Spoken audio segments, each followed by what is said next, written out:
Thank you, State Representative Craig Fishbein. Next, I'd like to welcome to the podium State Representative Mark Anderson. Please give Representative Anderson a round of applause, please.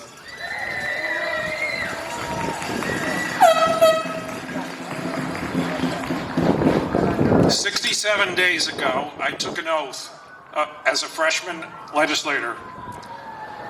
Many right on these steps.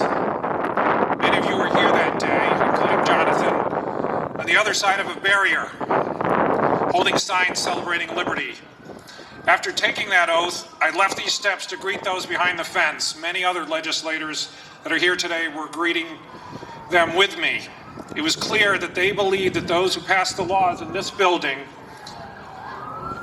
were not keeping their oath of office, that they were not protecting their natural rights to life, liberty, and property, that they did not feel they were being represented. Now, I think of myself as a stoic Scandinavian. I have the sweater to prove it.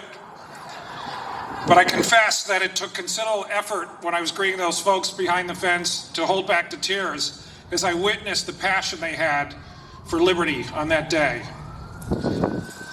My own conversion to become a lover of liberty came about as a college student.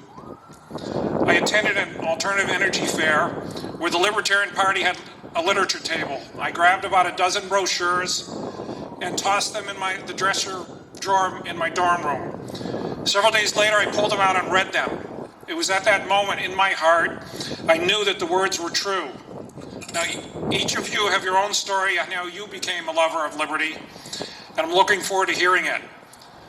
Now, imagine with me what it would be like if there were more of us, to build a critical mass to better influence policy in this state, working together, proselytizing others for liberty, making converts, more ambassadors for liberty. I don't need to tell you how critical it is for our voices to be heard and listened to. The alternative is to go further down the road to serfdom. Now, it appears that Connecticut is slowly opening up. Rule by executive order is coming to a close.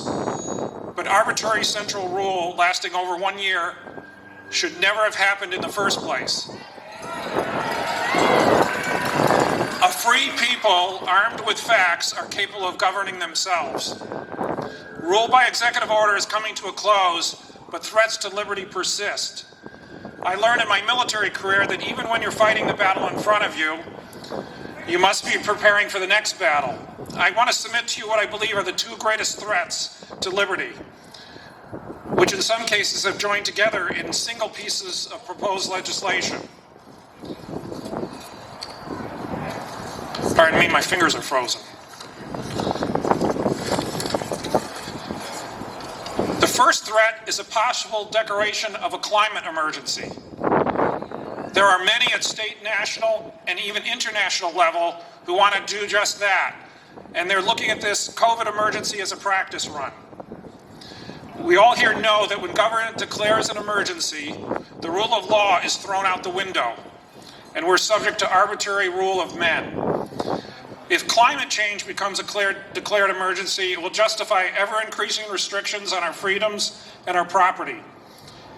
Now, this is not the proper forum to argue whether global warming is happening, and it's not happening today, or whether global warming is a serious threat. I'll leave that to scientists, but many of the scientists have been compromised by the promise of research dollars or muzzled if their findings don't toe the party line. Climate change left the realm of science long ago. It's become a religion.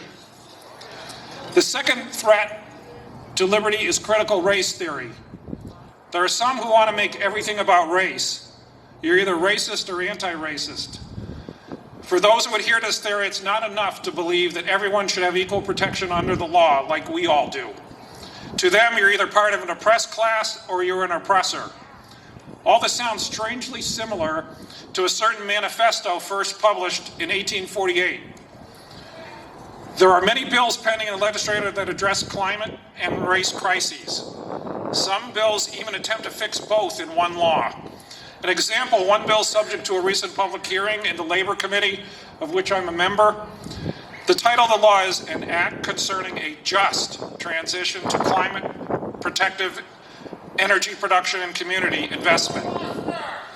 Many who promote legislation like this are well-intentioned. Some are seeking power and privilege through the results of those laws. But the effect of bad legislation is more unequal treatment under the law and more redistribution of wealth. When we stand against bad policy and for liberty, our opponents try to shut us down. They frequently stoop to the lowest form of discourse, that is name-calling, labeling us as science deniers, racists, etc. They also try to deplatform us. Why?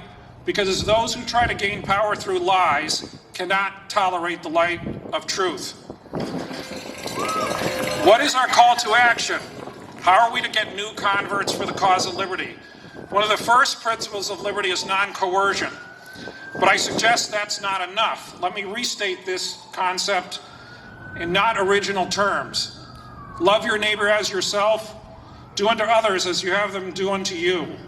Our neighbors, that is everyone, need to know we care. We do not care, or do not care what we believe unless we believe we care about them. Many of our neighbors value government promised security over their individual liberty. We need to guide them to see that expanding government is the real threat to personal security. We all know that freedom-based solutions are not only morally right, they are the only ones that actually work.